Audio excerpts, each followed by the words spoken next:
Good morning, good morning, good morning, good morning, good morning. Good morning. अब सुबह उठ के फ्रेश लग रहा है सबको। मैंने मेट्रो में कभी नहीं कहा था कि मुझे प्रॉब्लम है।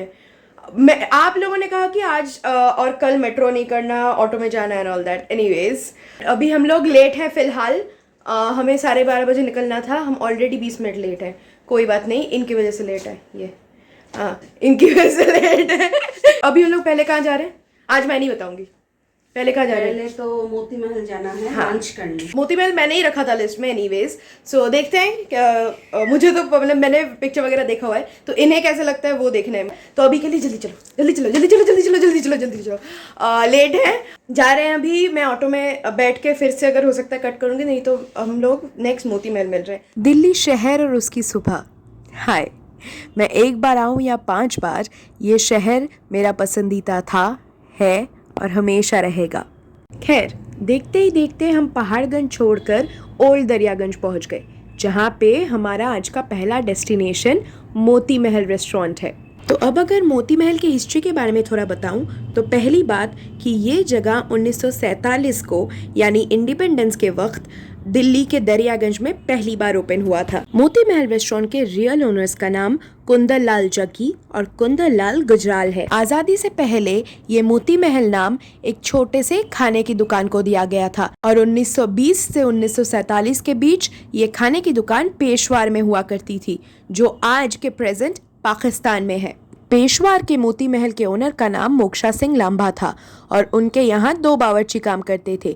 एक का नाम था कुंदन लाल गुजराल और दूसरे का नाम कुंदन लाल जग्गी। 1947 के आज़ादी के बाद दंगों के कारण कुंदन लाल जग्गी और कुंदन लाल गुजराल को पाकिस्तान छोड़ हिंदुस्तान आना पड़ा और उसी के चलते यहाँ दिल्ली के ओल्ड दरियागंज में उन्होंने सेम मोती महल नाम से एक रेस्टोरेंट खोला और यही मोती महल बना आज़ाद देश के राजधानी दिल्ली का पहला नॉर्थ इंडियन और पंजाबी क्विजीन पेश करने वाला पहला रेस्टोरेंट। ये तक माना जाता है कि इन क्विजीन्स के जो मेन रेसिपीज हैं, जैसे कि दाल मखनी, पनीर मखनी, बटर चिकन और यहाँ तक तंदूरी चिकन भी इसी मोती महल के रसोई में पहली बार बनी थी। और शायद इसीलिए पूरे देश भर के पॉलिटिशियंस, बिजनेसमैन और फिल्म स्टार्स के लिए ये मोती महल रेस्टोरेंट्स नॉस्टैल्जिक भी है और हिस्ट्री से एक भरा हुआ खजाना भी है। मम्मी पापा को यही सब कहानी सुनते सुनाते हमने भी ऑर्डर कर ली कबाब, बिरयानी और हाँ, अफगानी चिकन। अगर खाने के टेस्ट के बारे में कहूँ तो कबाब और अफगानी चिकन मुझे बहुत अच्छा लगा। बिरयानी क्योंकि हम कोलकाता से हैं तो शायद दिल्ली या कहीं और की बिरयानी हमें ज़्यादा अच्छी नहीं लगती। इसका मतलब ये नहीं है कि बिरयानी खाने में अच्छी नहीं थी, बस थोड़ी कोलकाता बिरयानी से अलग थी। और लास्ट में हमारे मोती महल के एक्सपीरियंस को 4 चांद लगाते हुए आई कुल्फी फालूदा। इतनी बढ़िया कुल्फी शायद ही मैंने कहीं और खाई है। आगे बढ़ते हैं हमारे अगले डेस्टिनेशन की ओर, पर मुझे कमेंट्स में ज़रूर बताइएगा कि आपको ये मोती महल की हिस्ट्री कैसी लगी और क्या आपको ये कहानी आज से पहले पता थी। Just letting you all know कि आगे मैं वीडियो में चाहे कुछ भी दिखा लूँ, पर पूरे दिल्ली के ट्रिप में से ये वाली वीडियो मेरी सबसे पसंदीदा है और इस वीडियो को इस व्लॉग में इंक्लूड करने की सिर्फ यही एक वजह है। खैर, देखते ही देखते हम पहुंच गए हैं हमारे आज के सेकंड डेस्टिनेशन जंतर मंतर। जैसा कि हम सब जानते हैं कि भारत में जंतर मंतर 5 जगह बनी हुई है। दिल्ली के अलावा भी मथुरा, उज्जैन, वाराणसी और जयपुर। और पूरे भारतवर्ष में ये 5 जगह ऐसी इमारतें 18वीं सेंचुरी में ही बनाई गई थी, जो कि 1727 से 1734 के बीच का समय था। और नई दिल्ली के जंतर मंतर का उद्घाटन सन 1724 में जयपुर के महाराजा जय सिंह के द्वारा हुआ था। अगर शुद्ध हिंदी में कहा जाए तो जंतर मंतर एक खगोलीय वेधशाला है, यानी जहाँ एस्ट्रोनॉमी और एस्ट्रोलॉजी का अध्ययन होता है। और जैसा कि आप लोग देख सकते हैं कि जंतर मंतर में प्रमुख 4 यंत्र हैं, यानी 4 मेन इंस्ट्रूमेंट्स, जिसमें से जयप्रकाश यंत्र, राम यंत्र, सम्राट यंत्र और मिश्रा यंत्र मेन है। और ये तक माना जाता है कि प्राचीन भारत के ये 5 जंतर मंतर की इमारतें मॉडर्न एस्ट्रोनॉमी और आज के साइंटिफिक रिवॉल्यूशन की एक बहुत बड़ी मिसाल है। मोहम्मद शाह के शासनकाल में दिल्ली की हालत बहुत संगीन थी, क्योंकि उस वक्त के हिंदू और मुस्लिम एस्ट्रोलॉजर्स में शास्त्रों और ग्रहों की स्थितियों को लेकर एक बहुत बड़ा विवाद खड़ा हुआ था, जिसे सुलझाने के कारण उस वक्त जयपुर के शासन को संभालने वाले महाराजा जय सिंह द्वितीय ने जंतर मंतर के निर्माण का निश्चय किया था। और जो 4 इंस्ट्रूमेंट्स के बारे में मैं वीडियो के पहले बता रही थी, उनमें सबसे पहले आता है सम्राट यंत्र, जो सूर्य की मदद से वक्त और ग्रहों की स्थिति बताता था। मिस्र यंत्र का काम साल के सबसे छोटे और सबसे बड़े दिन के वक्त को नापना था। और राम और जयप्रकाश यंत्र का काम बेसिक एस्ट्रोनॉमी के अंतर्गत प्लानिटरी पोजीशंस और उन्हीं प्लैनेट्स के गति को बताना था। हर एक शहर की अपनी एक खूबसूरती हमेशा होती है। ज़रूरी नहीं कि ये खूबसूरती बड़ी बड़ी इमारतों में हो, पर यह खूबसूरती कुछ लोग छोटी छोटी चीज़ों में भी ढूंढ लेते हैं। और मेरे लिए भी दिल्ली बिल्कुल ऐसी जगह है। ये नॉर्मल सी चीज़ें जैसे कि ये सड़कें या ये ऑटो राइड, सब कुछ मुझे बहुत पसंद आती हैं। दिन का वक्त बस यूं ही गुजरता चला गया और देखते ही देखते हम पहुंच गए हमारे दिल्ली सफ़र के सेकेंड लास्ट डेस्टिनेशन पर। जी हाँ, इस वक्त हम लोग इज़ा खान नैज़ी के मकबरे के सामने से गुजरते हुए सीधा जा रहे हैं हुमायूंस टॉम्ब की ओर, जिसे असलियत में पर्शियन भाषा में मकबरे हुमायूं भी कहा जाता है।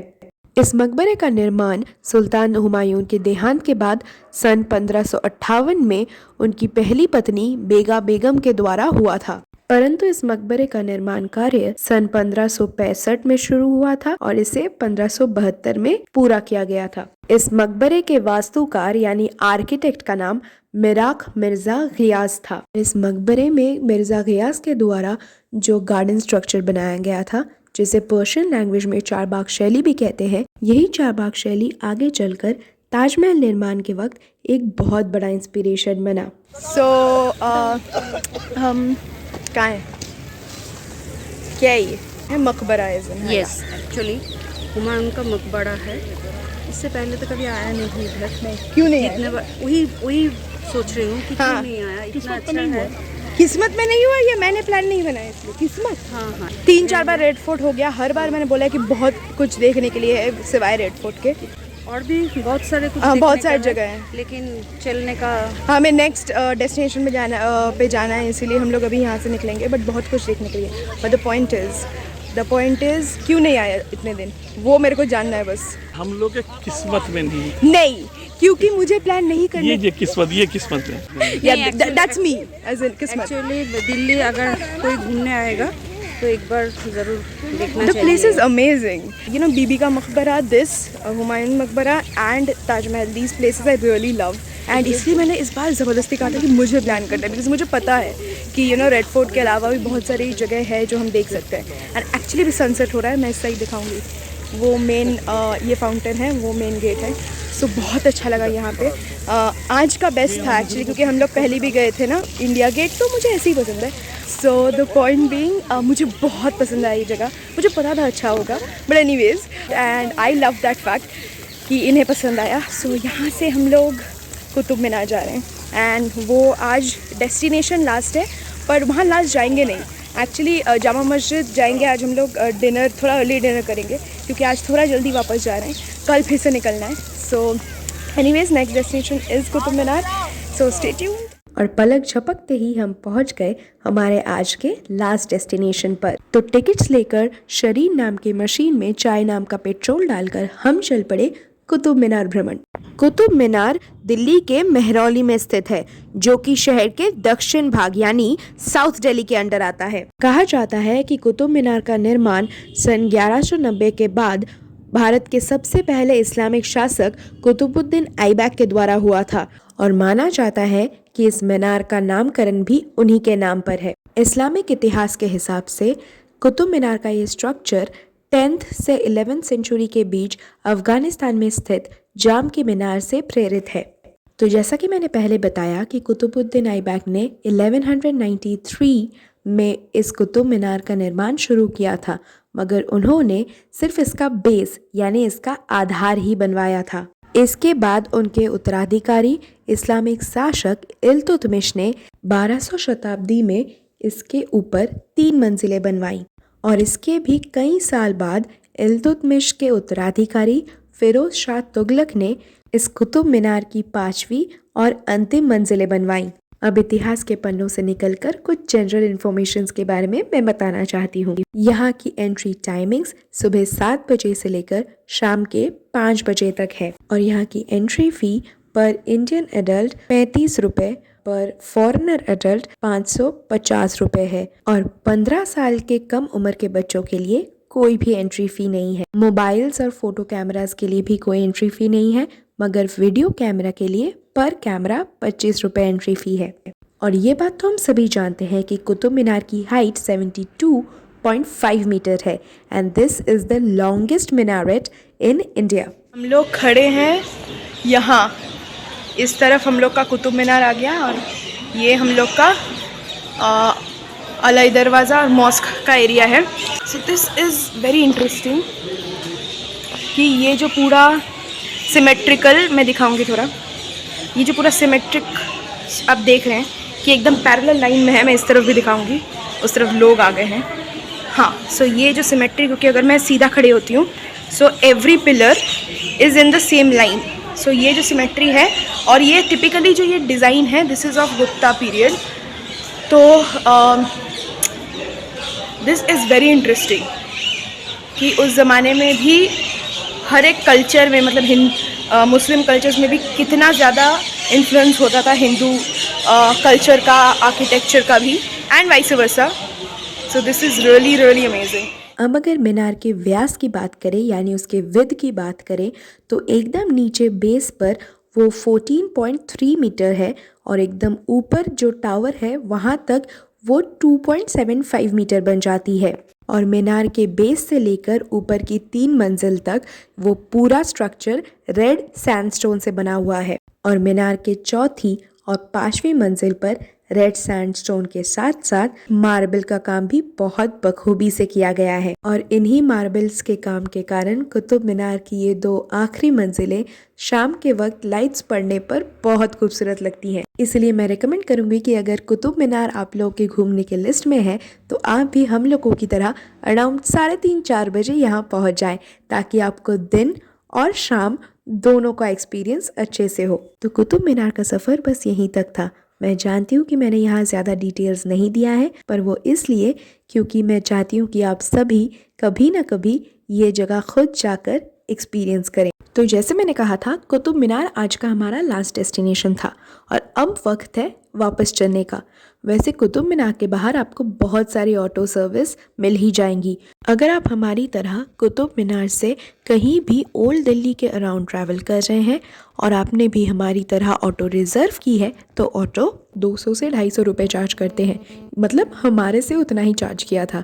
अब जो दिल्ली के लोग ये व्लॉग देख रहे हैं वो प्लीज़ मुझे कमेंट्स में ज़रूर बताइएगा कि हमसे उन्होंने ठीक चार्ज किया है या ज़्यादा।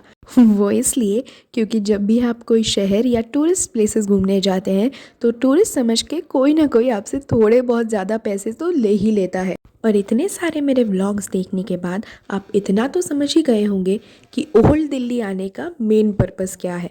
जी हाँ, रात का खाना।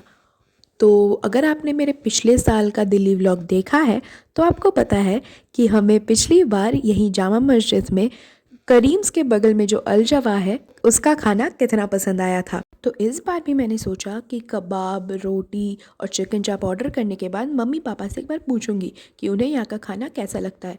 पर फिर मैंने उनकी शक्ल देखी और आप देख के ही समझ सकते हैं कि वो खाने में कितने बिजी हैं और उन्हें यहाँ का खाना कितना पसंद आता है। तो अभी हम लोग दोबारा शाही पुल पॉइंट आए हैं, जहाँ कल आए थे रात को। क्यों आए हैं? वो जो लोग जिनकी वजह से आए हैं वो देवर लाइक कि नहीं फिर से जाना है, फिर से जाना है। मैं उनसे पूछूंगी कि क्यों आए हैं और रीज़न भी दिखाऊंगी कि क्यों आए। ये देखो, फिर से शाही टुकड़ा खा रहे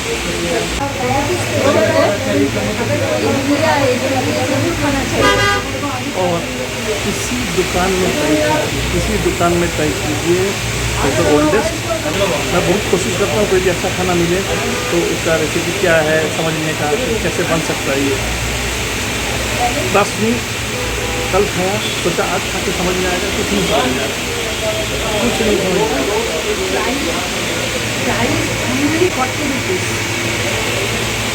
जैसे कि इन्होंने कहा 40 रुपये है एंड क्वांटिटी अच्छा है। ऊपर से एक्चुअली जो शाही टुकड़ा यूजुअली कोलकाता में मिलता है और मैंने पहले भी खाया हुआ है बट उससे बहुत अलग है। It's 1865, they are the oldest year. So यहाँ आके ज़रूर खाना चाहिए बिकॉज ये बहुत अलग है, इसमें मलाई वगैरह, रेसिपी बहुत ही, जैसे बाबा ने कहा कि रेसिपी समझ नहीं आएगा, क्योंकि यूजुअली हम जितना जगह खाते हैं और इतना जगह हमने ट्राई किया है तो हमें यूजुअली समझ आता है कि कैसे बनाया है एंड ऑल दैट, बट इसका कुछ समझ नहीं आया।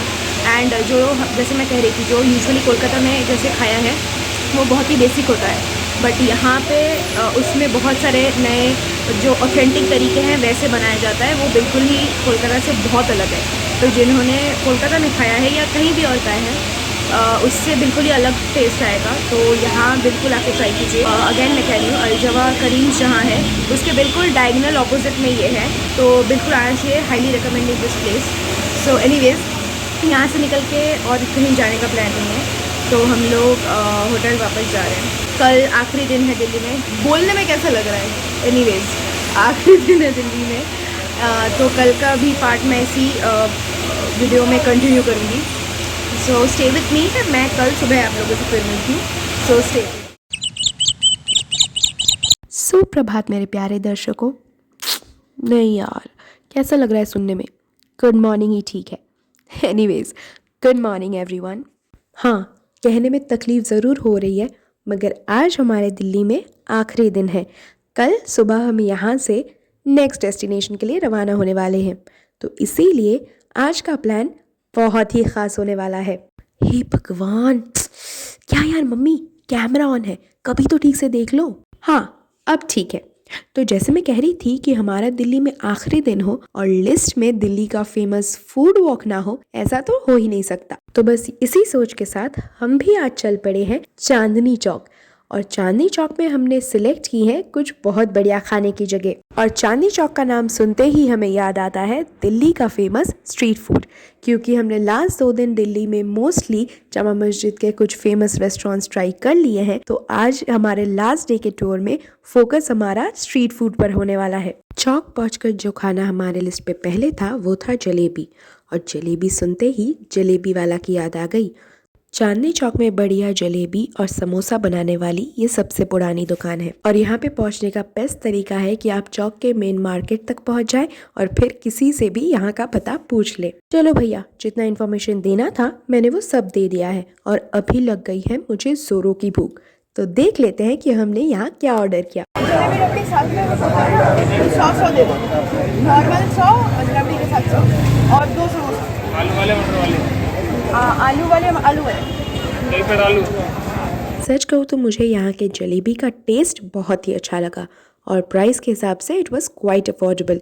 और जलेबी का मिनिमम परचेज 100 ग्राम है, जो रबड़ी के बिना 60 रुपये और रबड़ी के साथ 90 रुपीज़ है। मीठा खाने के बाद अब कुछ चटपटा खाने का दिल हुआ, और याद आ गया दिल्ली का फेमस नटराज दही भल्ला, और हम पहुँच गए दही भल्ला खाने। सोचा था कि सिर्फ टेस्ट करने के लिए 1 प्लेट ही ऑर्डर करेंगे, पर वो खाने में इतना बढ़िया था कि हम बच्चों की तरह उस 1 प्लेट पर टूट पड़े, और इसीलिए हमें फिर से दोबारा ऑर्डर करना पड़ा। पीछे देखो, पीछे देखो, पीछे देखो, पीछे स्पीड से लखनऊ की तरह। ये हम लोगों से रिक्शा छूटता नहीं है, और हम लोगों के साथ कुछ ना कुछ अजीबोगरीब चीजें होती रहती है। आज तो जम के हुआ, कल भी जम के हुआ, लेकिन नहीं परसों। हम लोग का कुछ ना कुछ हमेशा लेस का छूट जाएगा, जो आज भी छूटा। और क्यों छूटा? क्योंकि कुछ अजीबोगरीब हमेशा होता है। पिछली बार वाराणसी में मेरे साथ हुआ, इस बार हम सबके साथ हुआ। खुदा की कसम, मजा आ गया। क्योंकि हम लोग अभी बावली जाने का प्लान था, वो नहीं जा रहे, बिकॉज अभी 5 बज रहे हैं और बावली 5:30 बजे तक बंद हो जाता है, तो वो नहीं जा जो सकते। चीज़ हम लोगों के साथ हुआ उसमें हम लोग आज बावले हो गए, तो बावली कैंसिल, तो वो नहीं जा सकते। अभी फ़िलहाल यहाँ चांदनी चौक से हम लोग डायरेक्ट बांग्ला साहिब जा रहे हैं, वहाँ से फिर आज जल्दी रूम में वापस जाएंगे, क्योंकि कल सुबह फिर से निकलना है। और एनीवेज, सो स्टे ट्यून्ड। वक्त आ गया है दिल्ली के लास्ट डे पर हमारे लास्ट डेस्टिनेशन पर पहुंचने का, जो इस पूरे दिल्ली ट्रिप का सबसे मेन अट्रैक्शन भी है। मैंने किसी एक किताब में तो पढ़ा था कि इंसान के दिल की पुकार इतनी ज़्यादा गहरी और सच्ची होनी चाहिए कि चाह के भी रब उस पुकार को अनसुना ना कर पाए। और बचपन के इस चाह को इतने सालों बाद पूरा होते हुए देख आज इसी बात पर यकीन हो गया। जितना सुकून और शांति मैंने यहाँ बैठकर उस 1 घंटे में महसूस की है, शायद ही उतना सुकून मुझे कभी पहले मिला हो।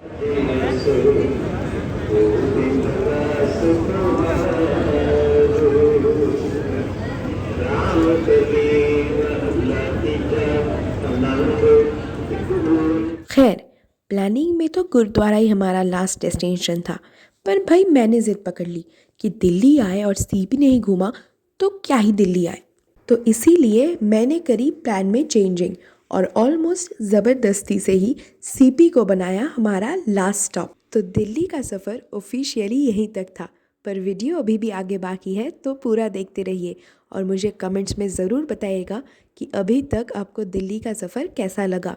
और अभी हम होटल वापस जाने से पहले चलने वाले हैं दिल्ली रेलवे स्टेशन की ओर हमारे डिनर के लिए। हमें यहाँ आए 3 दिन अभी कंप्लीट नहीं हुआ, अब भी क्या ऑर्डर किया?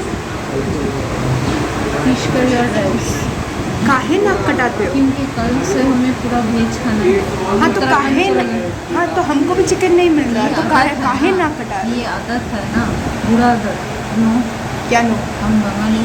मेरा पॉइंट ये है 3 दिन हुआ नहीं है अभी लेकिन तक। सैटरडे संडे मंडे 4 दिन हमने फिश नहीं खाया। फिश करी का किसने बोला? फिश करी के नीचे ही बोला फिश मिलेगा, चिकन मिलेगा। वही सुनकर मैं तुरंत अंदर चले।